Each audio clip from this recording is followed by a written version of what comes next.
जो હવે 8મો નંબર લઈએ f from a cross b to b cross a f ab is equal ba પ્રશ્ન છે એક એક અને વ્યાપ્ત છે કે અને ચકાસો તો અહીંયા વિધેયનું સૂત્ર છે f ab મતલબ જોડ આપી છે જો ab મૂકીશું એટલે કે આ જોડ મૂકીશું ab તો તમારો જવાબ શું આવશે ba આવશે બરાબર એવું પ્રશ્નમાં આપણને આપ્યું છે સૂત્ર અને a cross b પ્રદેશ છે b cross a આપણો સહપ્રદેશ એક એક છે કે નહીં તો every a1 b1 a2 b2 આમાં આપણે જોડ લેવી પડશે કારણ કે આપણો પ્રદેશ જોડમાં છે તો ક્રમિક તો જોડ લીધી આપણે a1 b1 અને a2 b2 આપણે જોડ લીધી બે અલગ અલગ a1 b1 a2 b2 સમજી લીધી આપણે પ્રદેશમાંથી મતલબ a cross b એ શું છે આપણો પ્રદેશ એક એક માટેની વ્યાખ્યા યાદ હોવી જોઈએ કે every x1 x2 belongs to પ્રદેશ માટે fx1 is equal fx2 થશે કે નથી ચેક કરવાનું જો ઇક્વલ થાય તો વિધેય એક ગણાય મતલબ આ રીતે અલગ અલગ કિંમત મૂકી અને એક જ જવાબ પ્રાપ્ત થતો હોય અલગ ઘટકો એક જવાબ બંનેનો તો વિધેય એક નથી પરંતુ અલગ અલગ મૂકવાથી અલગ અલગ જવાબ પ્રાપ્ત થતો હોય તો વિધેય કેવું ગણાય એક તો અહીંયા આપણે એ ચેક કરીએ તો f માટે f a1 b1 is equal f a2 b2 એટલે કે આ x1 વિચારીએ આ x2 વિચારીએ fx1 બરાબર fx2 a1 b1 મૂકીએ અહીંયા a1 b1 તો શું જવાબ આવશે b1 a1 a2 b2 મૂકીશું તો b2 a2 ચલો બે ક્રમિક જોડો કેવી છે સરખી છે અને બે ક્રમિક જોડો સરખી હોય તો એ જોડનો પ્રથમ ઘટક સરખો અલ્પવિરામ બીજો ઘટક સરખો मतलब b1 बराबर b2 a1 बराबर a2 હવે આપણે ઉલટાઈ દીધા તો a1 બરાબર a2 પહેલા લખી દીધા b1 બરાબર b2 પછી લખ્યા કારણ સરખા છે જો b1 બરાબર b2 a1 બરાબર a2 હોય તો આ રીતની જોડ બનતી હોય તો a1 બરાબર a2 b1 બરાબર b2 માટે આ રીતની જોડ બની જાય કઈ જોડ a1 b1 is equal a2 b2 હવે આ બે ક્રમિક જોડો સરખી છે તેનો પહેલા ઘટકો સરખા છે જોઈ લીધા હવે f આ જે a1 b1 છે એ અહીંયા તમે જુઓ આ a1 b1 મતલબ આ x1 તો a2 b2 મતલબ x2 તો અહીંયા વિચારો તો જો આ x1 અને આ x2 લઈએ તો આવી ગયો x1 x2 તો fx1 બરાબર fx2 x1 બરાબર x2 તો f કેવું વિધેય ગણાય એક હવે વ્યાપ્ત માટે every y belongs to વ્યાપ્તની વ્યાખ્યા બીજી વ્યાખ્યા યાદ હોવી જોઈએ કે every y belongs to સહપ્રદેશ માટે તેને અનુરૂપ x belongs to કે મળવો જોઈએ પ્રદેશ કે જેથી fx બરાબર y થાય તો f કેવું વિધેય ગણાય વ્યાપ્ત તો every y બરાબર તો y બરાબર શું લેવો પડે તો આ fx બરાબર y તો સહપ્રદેશ જે આપણો હોય એ રીતના ઘટકો વિચારવાના તો સહપ્રદેશ કયો છે ba છે જોડ તો y બરાબર ba જોડ લીધી belongs to શું લખીશું belongs to b cross a કેમ a cross b નહીં તો સહપ્રદેશ માટે લેવો પડે તો એ લખીશું સહપ્રદેશ every y belongs to સહપ્રદેશ માટે અનુરૂપ x બરાબર શું થશે તો x ઊંધો મતલબ આ fx બરાબર y આ fx બરાબર y તો આ શું છે x તો x બરાબર ab belongs to જો હવે b cross a હોય તો ba લખાય તો a cross b હોય તો ab લખાય મતલબ fx બરાબર f x એટલે ab અને f ab is equal ba અને ba તો ba એટલે શું છે y મતલબ fx બરાબર શું થઈ ગયો y તો f કેવું વિધેય છે વ્યાપ્ત વિધેય છે 9 number function f n to n fn બરાબર બે સૂત્રો આપે છે n+1/2 અને બીજું છે n/2 n+1/2 ક્યારે મૂકવાનું જો n અયુગ્મ હોય ત્યારે અને n/2 ક્યારે મૂકવાનું જો n યુગ્મ હોય ત્યારે મતલબ આપણા જોડે અહીંયા n ની કિંમત અમે શેમાંથી લેશું પ્રદેશમાં કિંમતોથી લેવાની છે n એટલે પ્રાકૃતિક સંખ્યા ગણ છે ઋણ તો લેવાની નથી અને 1 2 3 આવી અનંત કિંમત આપણે લઈ શકવાના છીએ પરંતુ યુગ્મ હશે તો તમે આ નંબર 2 માં જજો એટલે n/2 માં જજો અને અયુગ્મ હોય તો n+1/2 માં મૂકવી પડશે એવું આપણને અહીંયા કહે છે મતલબ આપણે 1 2 બે અલગ અલગ કિંમતો લીધી અલગ અને આવનાર જવાબ આપણે જોવાનો જો એકનો એક આવતો હશે તો આ અનેક એક અને જો અલગ અલગ આવતો હશે તો એક એક આપણે વિચારીએ તો જો 1 મૂકીશું તો f1 આમાં કે આમાં તો ઉપરલામાં જઈશું કારણ કે એક કેવી કિંમત છે અયુગ્મ તો 1 + 1/2 મતલબ 2/2 = 1 2 મૂક્યા તો 2 માં મૂકીશું કેમ કે આમાં મૂક્યા તો એ યુગ્મ છે તો 2/2 that is 1 મતલબ 1 and 2 is not સરખા નથી not equal implies આ બે તો એકના એક છે મતલબ f1 બરાબર f2 તો therefore f કેવું વિધેય છે તો અનેક એક છે મતલબ એક એક નથી ચલો હવે આપણે જઈશું વ્યાપ્ત માટે અહીંયા n to n હોય તો મેં પહેલા भी વાત કરી કે n to n હોય તો તમે વ્યાપ્ત માટે આ રીતનો રસ્તો નહીં વિચારવાનો મતલબ આપણે પહેલી વ્યાખ્યા વિચારીશું તો આપણે વિસ્તાર શોધીશું પ્રદેશ સમાન છે n છે તો n માંથી કિંમતો લઈ દઈએ આપણે fx આ રીતનો છે 1 મૂકીશું એટલે આપણે અયુગ્મમાં જઈશું 1 + 1/2 અને 2/2 મતલબ 1 2 મૂકીશું ત્યારે યુગ્મમાં જઈશું તો 2/2 that is 1 3 મૂકીશું ત્યારે અયુગ્મમાં જઈશું 3 + 1 4 4/2 that is 2 4 મૂકીશું n/2 માં જઈશું 4/2 and that is 2 5 મૂકીશું ઉપરમાં જઈશું અયુગ્મમાં કે 5 અયુગ્મ છે 5 + 1 6 6/2 એટલે 3 6 મૂકીશું ત્યારે n/2 માં 6/2 that is 3 આમ આપણને અલગ અલગ કિંમતો પ્રાપ્ત થવાની છે તો વિસ્તાર કયો મળ્યો તો therefore વિસ્તાર is equal 1 2 3 up to 4 મળી જવાનો અને આ વિસ્તાર એ આપણો સર્પદેશ જેટલો છે કે નહીં તો છે મતલબ વિસ્તારનો સર્પદેશ સરખો હોય તો f કેવું વિધેય ગણાય તો f વ્યાપ્ત છે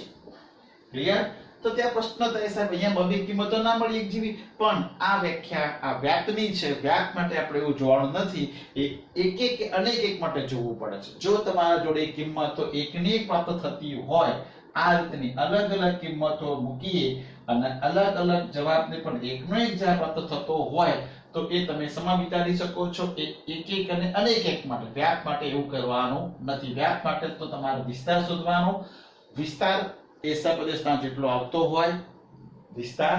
સપ્રદેશ જેટલો આવતો હોય તો વિધેય કેવું ગણાય વ્યાપ્ત ગણાય અને બીજી વ્યાખ્યા શું હતી every y belongs to સપ્રદેશ માટે તેને અનુરૂપ x belongs to પ્રદેશ મળે જેથી fx બરાબર y થાય તો વિધેય વ્યાપ્ત છે અહીંયા n અને જેટલો જ્યારે પ્રદેશ આવતો હોય તો વિસ્તાર અને સપ્રદેશની વાત કરો તો તમને દાખલો ઈઝી પડી શકે છે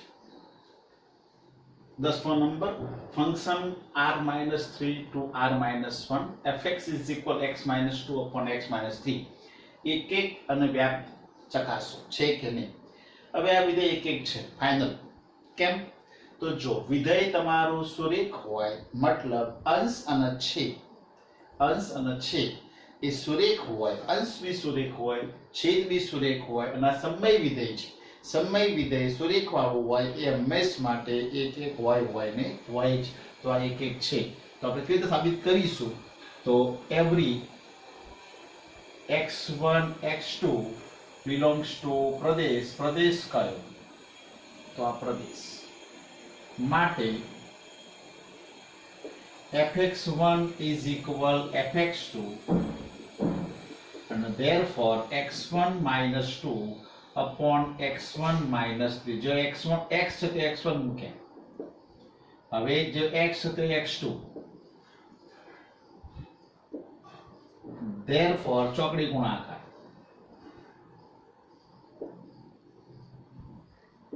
x1 x2 minus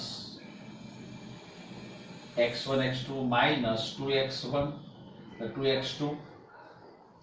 x1 x2 minus 2x2 minus minus plus 6 ખબર પડી ગઈ x1 x2 minus 2x2 અને પછી આ બાકી રહે ને આ minus 2x2 plus 6 x1 x2 એક હજી બાકી રહ્યા minus 3x1 is equal x1 x2 minus 3x1 minus 2x2 minus minus plus 6 is equal અહીંયા ચોકડી ગુણાકાર x1 x2 minus 3x1 -2x1 minus minus +6 therefore બે બાજુ x1 x2 ઉડી ગયા +6 ઉડી ગયા શું વધ્યું આ બાજુ -2x2 બીજું વધ્યું -3x1 અહીંયા -3x1 -2x1 ચલો x1 એક બાજુ તો આરે આ બાજુ લાયા બરાબર આરે આ બાજુ અને આરે -2x2 -3x1 અહીંયા કેમ આવું ભૂલ કરી -2x આપી દો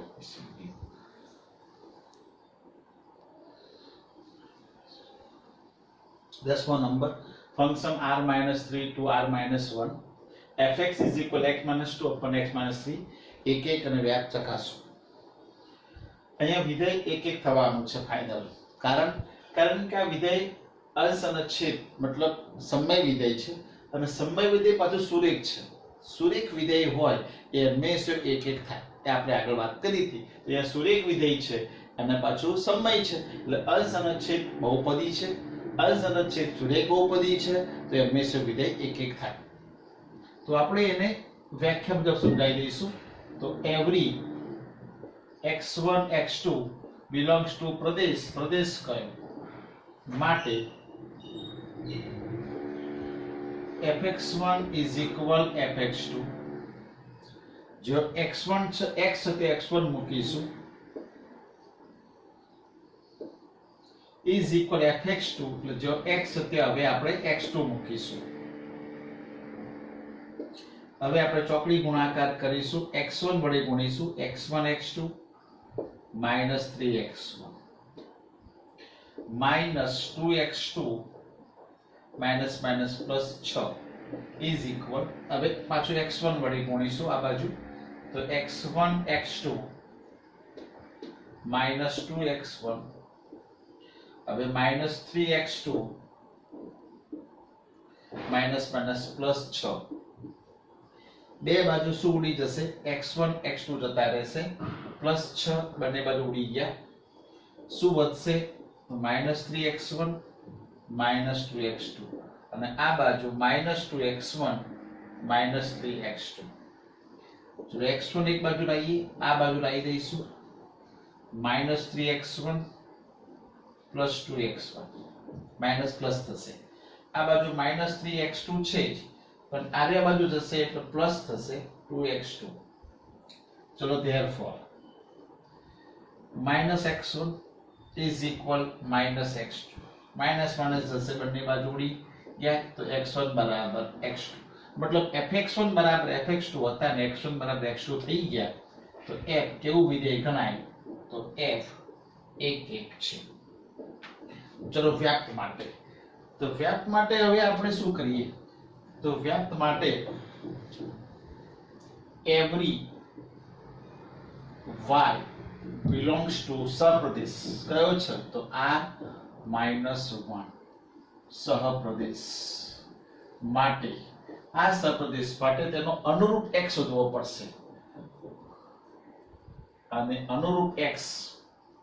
કેવો મળશે તો એ x જો પ્રદેશમાં હશે તો વ્યાપ્ત છે તો હવે fx બરાબર y therefore આ જે છે તો y કહી દેવાનું તો x - 2 upon x - 3 is equal y ચોકડી ગુણાકાર x - 2 is equal xy minus 3y therefore આપણે x શોધવાનું છે આ xy ને આ બાજુ લાવીશું અથવા તો 3y ને આ બાજુ લઈએ તો ચલો આના બાજુ લાવી દીધા x - xy is equal -3y + 2 therefore x ને કોમન કાઢી દીધા તો 1 - y and is equal -3y + 2 therefore x is equal -3y + 2 upon 1 - y therefore x બરાબર ચિહ્ન બદલી દઈએ આ જે માઈનસ એ પ્લસ કરી દઈએ તો પ્લસ એ માઈનસ થઈ જાય છેદમાં y - 1 હવે આ જે x મળ્યો એ x પ્રદેશમાં હોવો જોઈએ, મતલબ fx બરાબર y થાય છે તો અનુરૂપ x is equal 3y minus 2 upon y minus 1 belongs to પ્રદેશ, કયો પ્રદેશ? r minus 3 મળે કે જેથી f x એટલે આવે 3y minus 2 upon y minus 1 is equal x ની જગ્યાએ આ જે કિંમત આપણે શોધી એ કિંમત અહીંયા મૂકવાની x ની જગ્યાએ, તો અહીંયા x એટલે શું? તો x એટલે 3y minus 2 upon આ x minus આ જે x હતા એની જગ્યાએ આખી કિંમત, બરાબર? 3y minus 2 upon y minus 1 આ x ની જગ્યાએ મૂકી દીધી કિંમત આખી જ minus 2 છેદમાં ફરીથી પાછો x એટલે શું? તો આ x આવ્યો તો 3y minus 2 upon y minus 1 minus 3.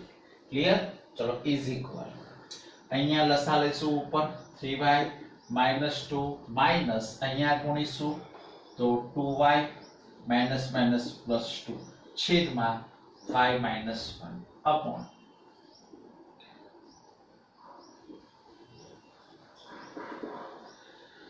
અહીંયા લસા y minus 1 3y minus 2 minus 3y minus minus plus 3 છેદમાં y minus 1 y minus 1 ગયા ઉપર 3y માંથી 2y જશે એટલે y 2 જતા રહ્યા છેદમાં 3y જતા રહેશે 1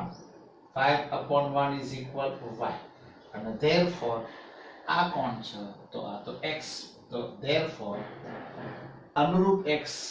belongs to પ્રદેશ એવો મળે કે જેથી fx બરાબર y થાય છે, therefore f કેવું વિધેય છે? તો f વ્યાપ્ત છે. હવે તમે જો અહીંયા પ્રદેશ સપ્રદેશ તમારો જોડે જે r-1 છે, મતલબ તમે r માંથી કિંમત લેવી શકાય પણ એક લેવાશે નહીં. જો એક લઈશું તો છેદ 0 થશે, મતલબ x મળશે ને આ એ રીતનું છે, મતલબ આ વિધેય વ્યાપ્ત છે. ફરીથી સમજાવી દઈએ. y belongs to સહપ્રદેશ માટે તેને અનુરૂપ x પ્રદેશમાં મળે છે, તો આ x આ કેવી રીતે તમે x શોધ્યો તેના માટે આ તમારે બતાવવું પડે. તો fx બરાબર y, આ y સમજવાનો, ચોકડી ગુણાકાર કર્યો, x ન કરતા બનાવી દીધો અને આ x મળી ગયો. હવે જે આ x મળ્યો એ x માટે fx બરાબર y થાય છે, ચેક કરવું પડે. તો આ જે x મળ્યો એ x અહીંયા મૂક્યો તો આ x ની જગ્યાએ 3y minus 2 upon y minus 1 is equal આ x ની જગ્યાએ જે આવી તો તે જ કિંમત -2 upon આ x ની જગ્યાએ પાછો હતો એનો એ જ પણ -3 લસા લીધો, ઉડી ગયા y -1, જવાબ y મળ્યો. મતલબ વિધેય વ્યાપ્ત છે. હવે એની અંદર સપ્રદેશ અને વિસ્તાર સરખો છે એ રીતે બતાવવાનું નહીં, કારણ કે આ રીતનું જ્યારે વિધેય હોય અને વિસ્તાર અને સપ્રદેશની રીતમાં જવું જોઈએ નહીં. f from r to r fx is equal x raised to 4. એક અને વ્યાપ્ત ચકાસો. તો એક વિધેય છે કે નહીં? તો જો 4 ઘાત છે, બેકી ઘાત છે, 1 મૂકીએ તો 1 નો 4 ઘાત 1 થાય, -1 મૂકીએ તો -1 ને 4 ઘાત 1 થાય. 1 -1 લઈએ, 1 ની 4 ઘાત 1 -1 ની 4 ઘાત 1, મતલબ વિધેય કેવું થઈ ગયું? અનેક એક નથી. તો આપણે કેવી રીતે લખીશું? તો જ્યારે એક થતું હોય કે અનેક થતું હોય પહેલા વિચારી લેવું પડે, અને જો એક થતું હોય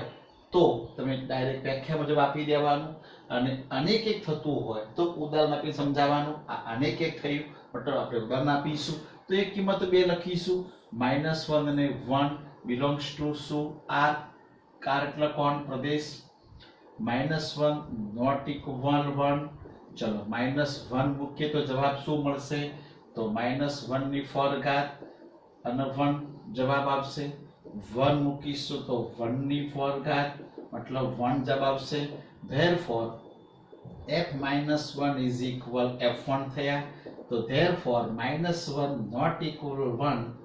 implies f-1 is equal f1 તો therefore f अनेक एक છે मतलब f એક એક નથી હવે व्याप्त माटे स्क्वेर होय 4 घात होय तो આપણે ડાયરેક્ટ કરી શકાય કે x ક્યાંથી લેવાનો છે તો every x belongs to r કૌંસમાં પ્રદેશ માટે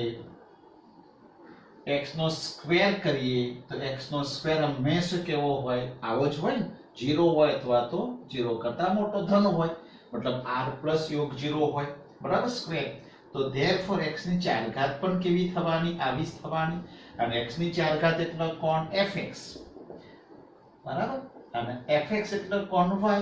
અને y એટલે કોણ વિસ્તાર તો therefore વિસ્તાર કેવો મળ્યો તો વિસ્તાર મળ્યો r મળ્યો જો r મળ્યો r પ્લસ ધન योग 0 મળ્યો વિસ્તાર આ મળ્યો 0 કરતા મોટો પણ 0 ખરો અથવા 0 થી મોટો પણ ધન કિંમતો મળી मतलब r પ્લસ योग 0 હવે અહીંયા તમારો સદિશ કયો છે r તો નોટ ઇક્વલ r કૌંસમાં સહપ્રદેશ therefore f વ્યાપ્ત નથી બરાબર ચલો હવે ફંક્શન f r2r 12મો નંબર fx 3x હવે પહેલા વાત કરી કે જ્યારે વિધેય સુરેખ હોય એ હંમેશા એક એક હોય જ આ વિધેય સુરેખ છે કે સબ તમને કેવી રીતે ખબર પડી તો આપણે આગળ વાત કરી હતી આગળના વિડિયોમાં કે f from r to r અને fx ax b આ સુરેખ વિધેય છે જો a does not equal 0 અને ab belongs to r હંમેશા કેવું હોય એક એક હોય જ હવે જો એની અંદર તમે a તો 0 લેવાનો નથી a 0 હોય જ નહીં કારણ કે a જો 0 લઈ દઈએ તો અચળ વિધેય બની જાય બરાબર તો સુરેખ વિધેય ના કહેવાય અહીંયા આપણે સુરેખ વિધેયની વાત સમજાઈ ગઈ તમને તો x નો જે સહગુણક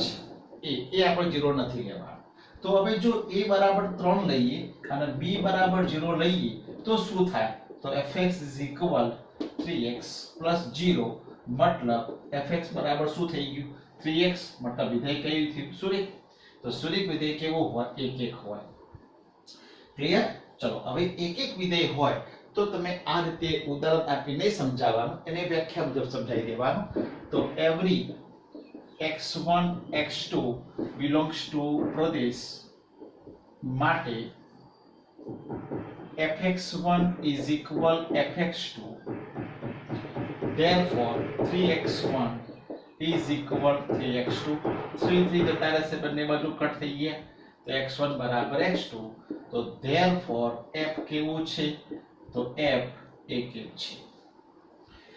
હવે વ્યાપ્ત માટે આપણે બીજી વ્યાખ્યા મુજબ જઈશું every y belongs to સપ્રદેશ માટે તેને अनुरूप x यानी अनुरूप x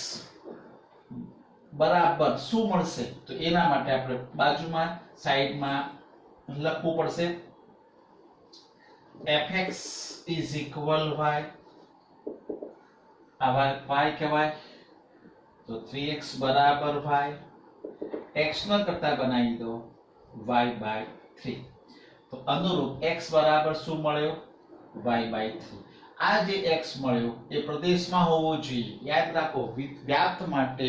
સપ્રદેશમાંથી પ્રદેશમાં આવવાનું સપ્રદેશમાંથી y લેવાનો અને એને અનુરૂપ x પ્રદેશમાં મળવો જોઈએ જો y માટે x પ્રદેશમાં મળતો હોય તો વ્યાપ્ત ગણાય y લીધો આ y x શોધ્યો આ x પ્રદેશમાં છે હવે જો આ y સમાથી લેવાનો છે r માંથી તો r ની કોઈ પણ કિંમત લઈએ ભાગ્યા 3 કરો તો એ જબ r માં હોય જ મતલબ belongs to r અને r એટલે કોણ અહીંયા પ્રદેશ કારણ કે x આયો પ્રદેશમાં જવાનું તો આ તમારો x મળ્યો y by 3 એ પ્રદેશમાં મળે છે જેથી fx x એટલે શું y/3 તો આ y/3 તો 3 ના 3 x એટલે શું y/3 3 થી જતા રહ્યા શું જવાબ આવ્યો y અને therefore આ કોણ છે x